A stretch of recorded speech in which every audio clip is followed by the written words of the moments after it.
Hello दोस्तों, coaching action point में आप सबका स्वागत है।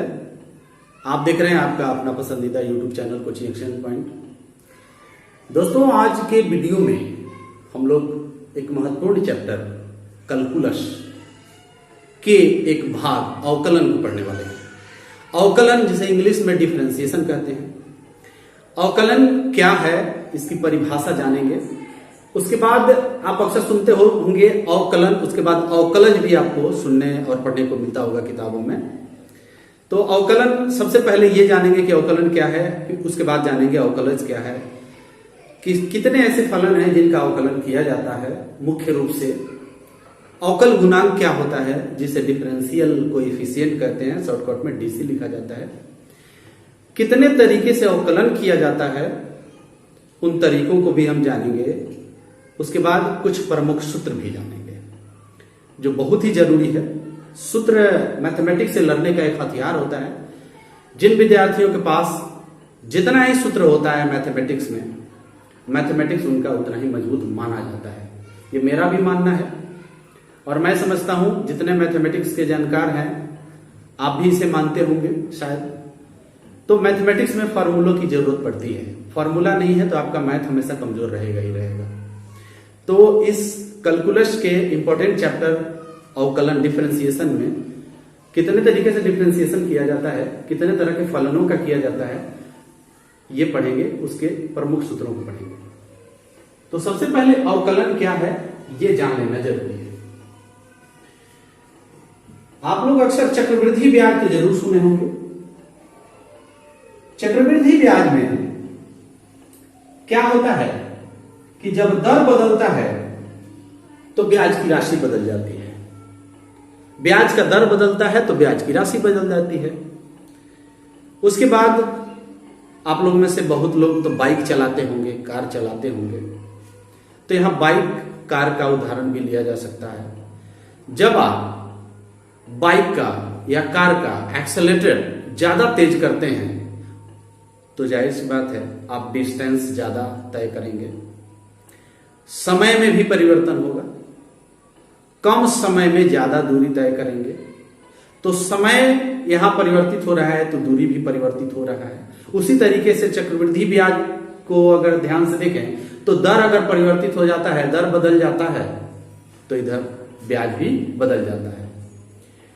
उसी प्रकार से मित्रों अवकलन में भी होता है।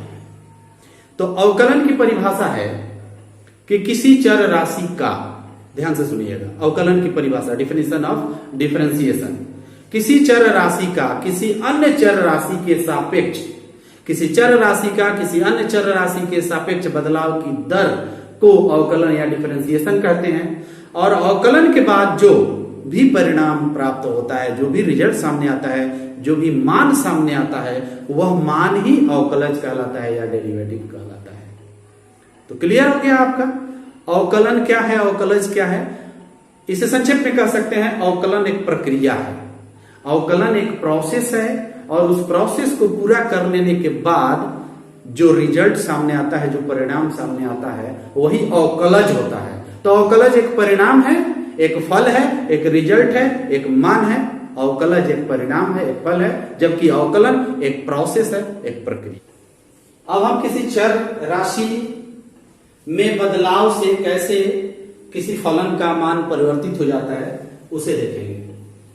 जैसे y equal to 2x minus 3 है, y equal to 2x minus 3 है। डिफरेंशिएशन कैसे करना है, इसके लिए क्या प्रोसेस अपनाते हैं वो हम बताने जा रहे हैं। अब y equal to 2x minus 3 है तो y इक्वल टू fx भी लिख सकते हैं। fx का मतलब ऐसा फलन जो x में है। अब यहां हो गया 2x माइनस 3। अगर x के सापेक्ष इसमें परिवर्तन ला रहे हैं तो हम लिखेंगे d fx, d for differentiation, d fx by dx। d fx by dx का मतलब हुआ कि डिफरेंशिएशन कर रहे हैं, चेंज कर रहे हैं, बदलाव कर रहे हैं fx फलन में किसके सापेक्ष, x के सापेक्ष। तो यहां पर जिसके सापेक्ष बदलाव किया जाता है, चेंज किया जाता है, वहां dx लिखा जाता है। अगर x के सापेक्ष किया गया तो यहां पर x होना चाहिए y के सापेक्ष कर रहे हैं तो y होना चाहिए, sin के सापेक्ष कर रहे हैं तो sin होना चाहिए, m के सापेक्ष कर रहे हैं तो m होना चाहिए। तो आपके पास जो फंक्शन है वो fx 2x - 3 है। अब 2x - 3 में जो चर है x, उसके सापेक्ष आप इसमें बदलाव कर रहे हैं, तो इसका जो रिजल्ट होगा वो y का वैल्यू होगा। तो इसका जो रिजल्ट आएगा वो बदलाव में आएगा, तो y के वैल्यू में परिवर्तन आ गया। इसीलिए कहा गया है कि किसी चर राशि का किसी चर राशि के सापेक्ष तात्कालिक बदलाव जो होता है वही अवकलन होता है, और अवकलन करने से जो रिजल्ट सामने आता है वो अवकलज होता है, डेरिवेटिव्स होता है। तो इसे ऐसे डिनोट करते हैं। फिर चूंकि fx जो है, fx को y द्वारा भी डिनोट किया जाता है, तो d fx को हटाकर हम dy भी लिख सकते हैं, dy/dx। तो अवकलन का जो प्रोसेस होता है उसमें dy/dx का इस्तेमाल किया जाता है। dy/dx का मतलब क्या हुआ कि कोई fx फलन है जिसमें चर राशि x है, x के सापेक्ष हम अवकलन कर रहे हैं और उसी अवकलन को dy/dx द्वारा सूचित किया जाता है, डिनोट किया जाता है। तो उम्मीद करते हैं ये आपका क्लियर हो गया होगा। dy/dx अब जब भी प्रयोग होगा आप समझ जाएंगे कि ये अवकलन है। किसका अवकलन है? किसी y फंक्शन का जो x चर वाला है, किसी y फंक्शन का जो x चर वाला है। dy/dx मतलब एक ऐसा फलन जिसका चर x है और उसी x के सापेक्ष अवकलन करने को dy/dx द्वारा सूचित किया जाता है। आइए अब हम लोग पढ़ते हैं कि कितने प्रकार के फलनों का अवकलन किया जाता है, डिफरेंशिएशन किया जाता है। आइए शुरू करते हैं।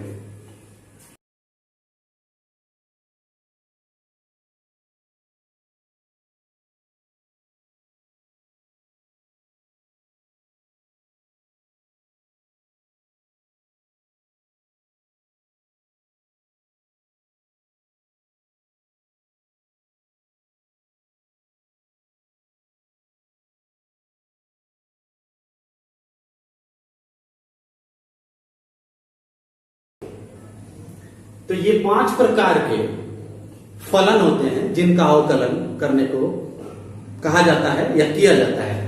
वो 5 प्रकार के कौन है आप देख रहे हैं। पहला जो है, पहला अलजेब्रिकल फंक्शन, बीजगणितीय फलन।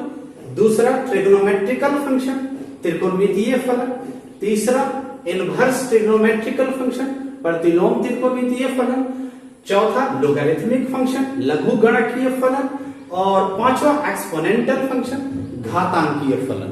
ये 5 प्रकार के फलनों का अवकलन और समाकलन करने को मिलता है। यही हम लोगों को पढ़ना है अवकलन डिफरेंशिएशन वाले इस चैप्टर में। तो पहले हमने क्या सीखा कि अवकलन है क्या, अवकलज क्या है, दोनों में फर्क क्या है। एक बार फर्क फिर से सुन लीजिए। अवकलन एक प्रक्रिया है और उस प्रक्रिया से जो हल प्राप्त होता है, जो मान प्राप्त होता है, वो होता है अवकलज। यानी अवकलज एक वैल्यू है, अवकलन एक प्रोसेस है। अवकलन एक प्रोसेस है, अवकलज एक वैल्यू है, मान है। अवकलज को ही डिफरेंशियल कोएफिशिएंट या अवकल गुणांक कहते हैं। डिफरेंशियल कोएफिशिएंट या अवकल गुणांक कहते हैं। ये 5 प्रकार के फलनों का हम लोगों को अवकलन करना है, डिफरेंशिएशन करना है। अब इन 5 प्रकार के फलनों का एग्जाम्पल मैं आपको यहां समझाऊंगा। जैसे कोई फलन आ गया fx इज इक्वल टू या y equal to x plus 3 या x² - 2x या x³ - 2x² प्लस 3x।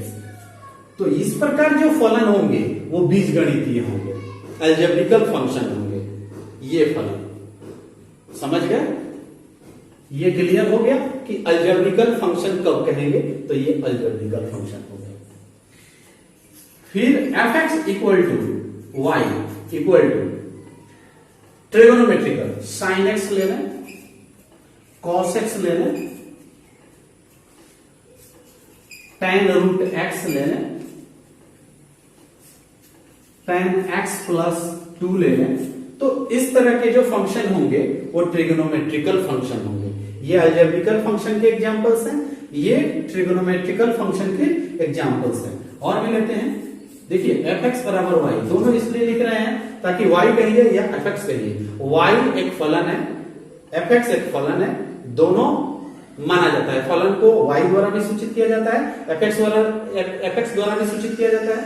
दोनों में क्या फर्क है कि ये वाई ये तय नहीं करता कि फलन किस में है, और ये जो सिंबल है ये तय करता है कि जो फलन है उसके चर किस में है, उसके जो वेरिएबल है किस में है। यहाँ एक्स है तो समझ जाइए कि उसमें एक्स लगा मिलेगा, वो अलजेब्रिकल हो, ट्रिगोनोमेट्रिकल हो, एक्सपोनेंशियल हो या लोगरिथमिक हो, एक्स मिलेगा उसमें, तो वही एफ एक्स हो गया। अब यहां पर एक और एग्जांपल लेते हैं किसका, ये ट्रिगोनोमेट्रिकल हो गया। अब इनवर्स का लेते हैं, जैसे sine inverse x, cos inverse x, tan inverse x, inverse tan x भी इसे पढ़ते हैं, inverse cos x, inverse sine x या sine inverse x, cos inverse x, tan inverse x, tan x, tan inverse x plus 2 इत्यादि। ये हो गए आपके इनवर्स ट्रिगोनोमेट्रिकल। अब सवाल है कि लोगरिथमिक फंक्शन कैसा होता है, उसका एग्जांपल क्या है। तो ये देखिए लोगरिथमिक, इसको हम क्लीन कर देते हैं।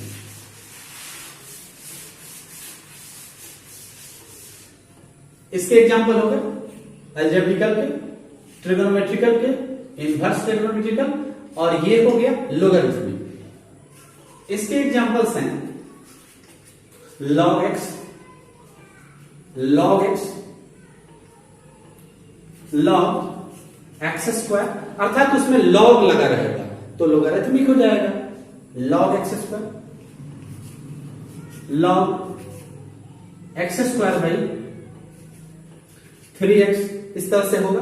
भले ही इसका वैल्यू कट करके और भी छोटा हो जाए वो अलग बात है, log लगा है, या log x ऐसा भी हो सकता है, या log x स्क्वायर ऐसा भी हो सकता है, लोगरिथमिक फंक्शन। तो ये लोगरिथमिक फंक्शन के एग्जांपल्स हैं। ये भी क्लियर हो गया। अलजेब्रिकल फंक्शन कैसा होता है, ट्रिगोनोमेट्रिकल फंक्शन कैसा होता है, इनवर्स ट्रिगोनोमेट्रिकल फंक्शन कैसा होता है, लोगरिथमिक फंक्शन कैसा होता है, एक्सपोनेंशियल फंक्शन भी जान लीजिए कैसा होता है। F x equal to y equal to a to the power x, b to the power x, 3 to the power x square. तो इस तरह के जो फलन मिलेंगे वो आप एक्सपोनेंशियल कहेंगे। एक्सपोनेंशियल मतलब घातांकीय, लोगरिथमिक मतलब लघुगणकीय, इनवर्स ट्रिगोनोमेट्रिकल मतलब प्रतिलोम त्रिकोणमितीय, और ट्रिगोनोमेट्रिकल फंक्शन माने त्रिकोणमितीय फलन, अलजेब्रिकल फंक्शन माने बीजगणितीय फलन। तो ये 5 प्रकार के फलनों का हमें अवकलन करने को कहा जाता है, और यही आपके किताबों में भी मिलेंगे। क्योंकि ये चैप्टर इंटरमीडिएट के फर्स्ट ईयर और सेकेंड ईयर दोनों में पढ़ना है, इसलिए दोनों ही क्लास के विद्यार्थियों के लिए ये वीडियो उपयोगी है। अवकलन, तो अवकलन की परिभाषा हो गया, अवकलज क्या है ये जान गए, कितने प्रकार के फलनों का अवकलन किया जाता है ये आप देख लिए, उसके एग्जाम्पल भी देख लिए, समझ में आ गया, क्लियर हो गया। अब हम कुछ फार्मूला को जानेंगे। इंपॉर्टेंट कौन कौन ऐसे फार्मूला हैं जिन्हें अवकलन करते समय एकदम याद होना ही चाहिए, वरना आपका सवाल फंसने वाला है। तो आइए शुरू करते हैं उन फार्मूला को कि आखिर वो इंपॉर्टेंट फार्मूला कौन कौन है।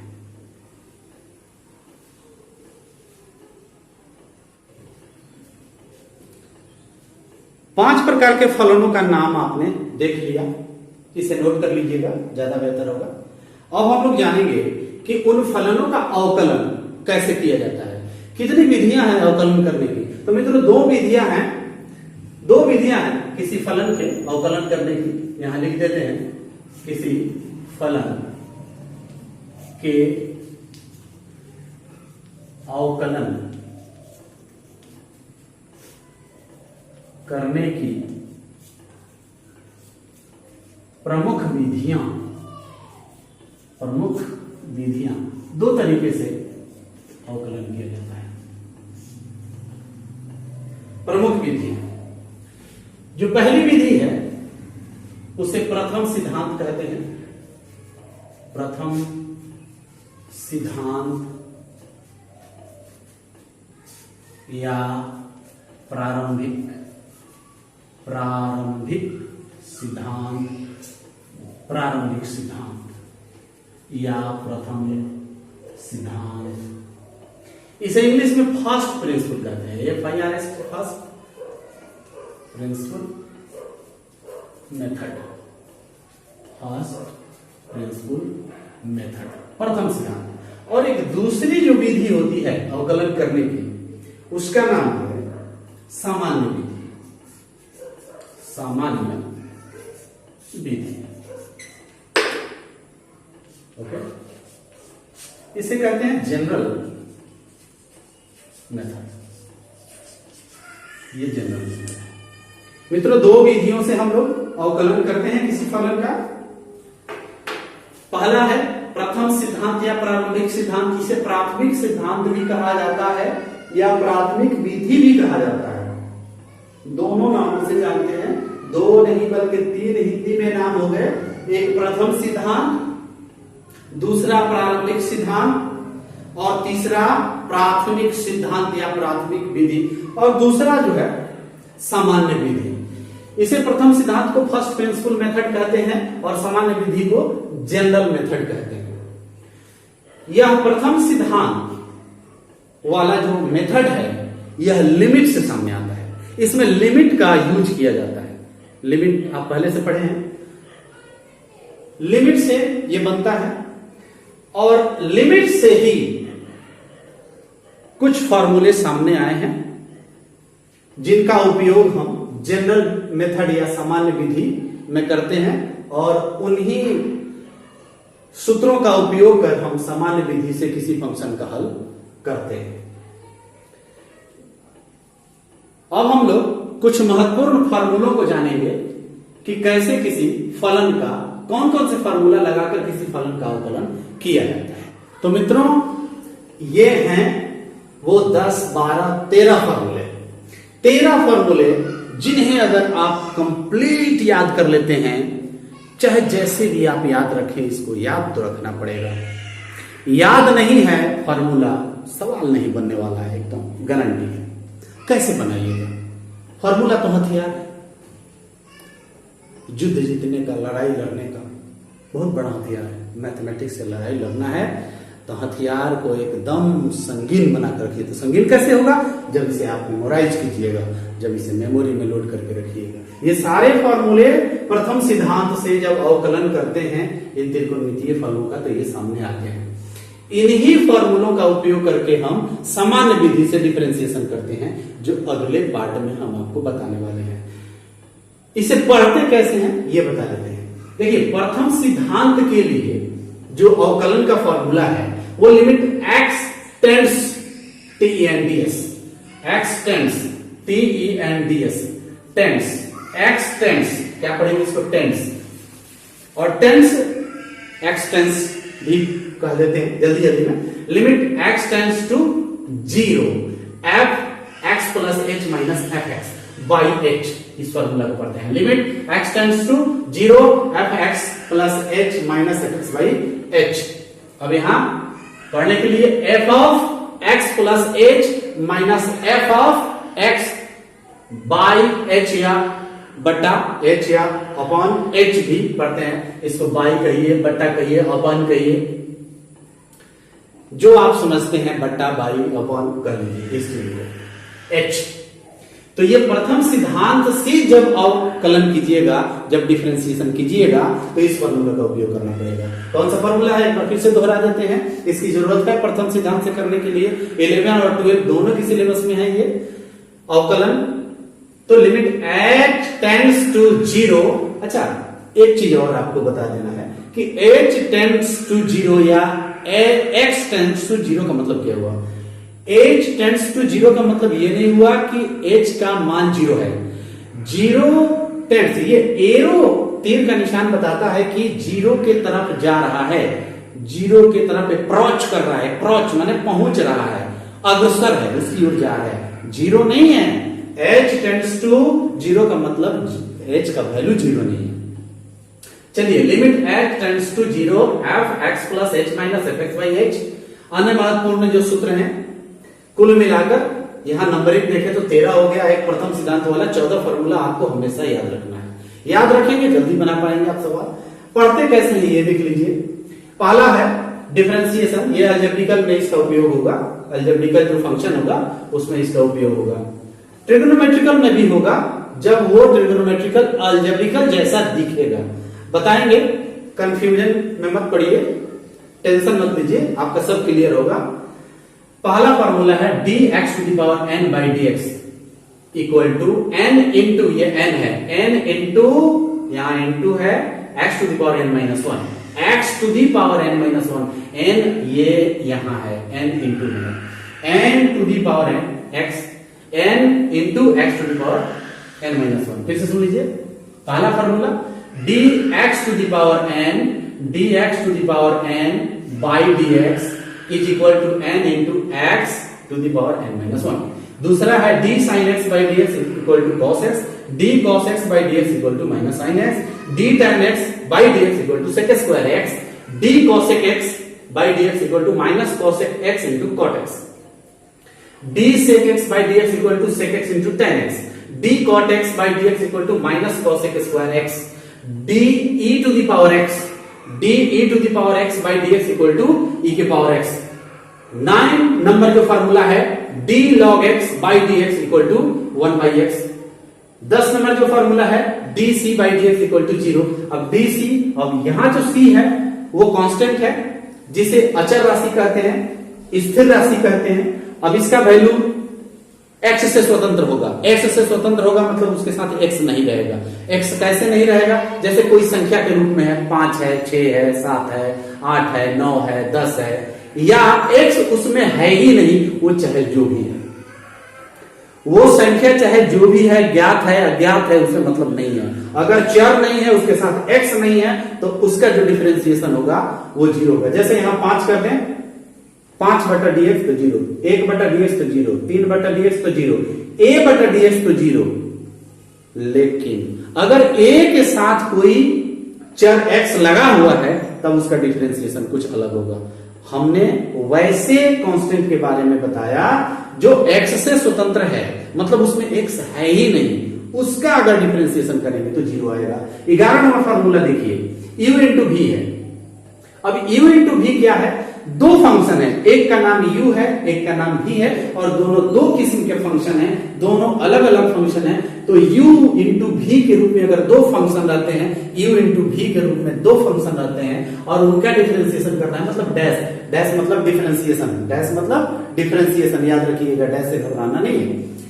तो u इंटू v और उसका डिफरेंशिएशन करना है, अर्थात दो ऐसे फलन हैं जो इनटू में हैं और उनका डिफरेंशिएशन करना है। उस स्थिति में इस फॉर्मूला का हम लोग उपयोग करेंगे। कौन सा? u into v, u into v whole dash, मतलब दो फंक्शन गुणा में है और उनका डिफरेंशिएशन करना है। तो दो फंक्शन गुणा में है, उनका डिफरेंशिएशन करना है, तो उसके लिए होगा u dash v plus v dash u। इसका मतलब हुआ कि पहला जो फंक्शन है u डैश, मतलब पहला फंक्शन का डिफरेंशिएशन, ध्यान से देखिए वहां फॉर्मूला में, ध्यान से देखिए, u इंटू v दो फंक्शन है और गुना के रूप में है, दोनों आपके बीच में जो चिन्ह काम कर रहा है वो गुना है, तो गुना के रूप में है, उनका डिफरेंशिएशन करना है। तो u का डैश मतलब जो पहला फंक्शन है उसका डिफरेंशिएशन, उसमें v से गुना, मतलब दूसरा, ये v, ये पहला फंक्शन, ये दूसरा फंक्शन, तो पहला का डिफरेंशिएशन कीजिए तो दूसरा से गुना कीजिए, प्लस दूसरा का डिफरेंशिएशन कीजिए तो पहला से गुना कीजिए। यानी u into v whole dash का जो डिफरेंशिएशन होगा u dash v plus v dash u। और यही फंक्शन अगर बट्टा के रूप में है, बट्टा के रूप में मतलब हुआ भाग में है, एक फंक्शन अंश के रूप में है, एक फंक्शन हर के रूप में है, u बाई v के रूप में है, एक फंक्शन ऊपर है बट्टा के, एक फंक्शन नीचे है, एक फंक्शन हर अंश के रूप में है, एक फंक्शन हर के रूप में है। और ऐसे फलनों का अगर हमें डिफरेंशिएशन करना पड़ जाए तो देखिए दोनों एक जैसा नहीं है, ये इंटू में है, ये डिवीजन में है, भाग में है। u by v whole dash करना पड़े तो u dash v minus v dash u by v square, इसको v स्क्वायर पढ़ेंगे आप, v का स्क्वायर है ये, v स्क्वायर। अब यहां देखिए तीन फंक्शन आ गए, u भी आ गया, v भी आ गया और w भी आ गया। अगर तीन फंक्शन है u, v, w और उसका डिफरेंशिएशन करना है आपको, तो u डैश v मतलब पहला का डिफरेंशिएशन दूसरा से गुना, प्लस दूसरा का डिफरेंशिएशन तीसरा से गुना, प्लस तीसरा का डिफरेंशिएशन पहला से गुना। u dash v plus v dash w plus w dash u। देखिए मित्रों, ये 12-13 फॉर्मूला, एक 14 फॉर्मूला प्रथम सिद्धांत वाला अगर आप हमेशा याद रखते हैं तो आपका डिफरेंशिएशन सामान्य विधि से या प्रथम सिद्धांत से फंसने वाला नहीं है। हालांकि प्रथम सिद्धांत से अवकलन करने के लिए और भी कुछ ट्रिगोनोमेट्रिकल फॉर्मूला आपको याद करना पड़ेगा। प्रथम सिद्धांत से अवकलन करने के लिए त्रिकोणमिति के अन्य सूत्रों को भी याद करना पड़ेगा। हालांकि एक ही सूत्र है, इसी सूत्र का उपयोग किसी भी प्रकार के किसी भी टाइप के फंक्शन का हम प्रथम सिद्धांत से कर लेंगे, लेकिन उसके पहले आपको त्रिकोणमिति का कुछ सूत्र याद करना पड़ेगा। तो जब हम प्रथम सिद्धांत से अवकलन सिखाएंगे, आपको उन सूत्रों को भी बताएंगे जिनकी जरूरत प्रथम सिद्धांत से करने में पड़ती है। लेकिन प्रथम सिद्धांत के लिए एक ही फॉर्मूला है, कौन सा है? Limit h tends to 0 f x plus h minus f x by h। और ये जो सामान्य विधि से डिफरेंशिएशन करना है उसके लिए ये 13 फॉर्मूला है। इसे आप अपने नोटबुक में नोट कर लीजिए और इसे जरूर याद कर लीजिए, लिख कर याद कीजिए, बोल कर याद कीजिए, रट लीजिए, बहुत जरूरी चीज है। ऐसे तो लोग कहते हैं कि रटने से नहीं होता है, आप जैसे भी याद कीजिए, रटने से नहीं होता है। अगर आपको समझ में आ गया एक ही बार में, रटने की जरूरत नहीं है, याद कर जाइए, ऐसे देख कर याद कर जाइए, कोई दिक्कत नहीं है। आपके आईक्यू पर निर्भर करता है कि आप इसे कैसे याद करेंगे। लेकिन एक तो निर्विवाद रूप से सत्य है कि अगर ये फॉर्मूला आपके दिमाग में नहीं है तो आपसे सवाल बनने वाला नहीं है। ओके, तो उम्मीद करते हैं कि ये आज का टॉपिक वीडियो समझ में जरूर आया होगा। अगर ये वीडियो आपको वास्तव में समझ में आया है तो इसे लाइक करें। पहली बार इस चैनल को देख रहे हैं तो चैनल सब्सक्राइब करें, बेल आइकन को दबाएं, ऑल पर क्लिक करें ताकि सारे नोटिफिकेशन आप तक समय से मिलते रहें, सारे वीडियोस का सूचना आप तक पहुंचता रहे। मिलते हैं अगले पार्ट में डिफरेंशिएशन का पार्ट 2 लेकर, जिसमें हम सिखाएंगे आपको कि कैसे किसी फलन का डिफरेंशिएशन किया जाता है। Thank you so much.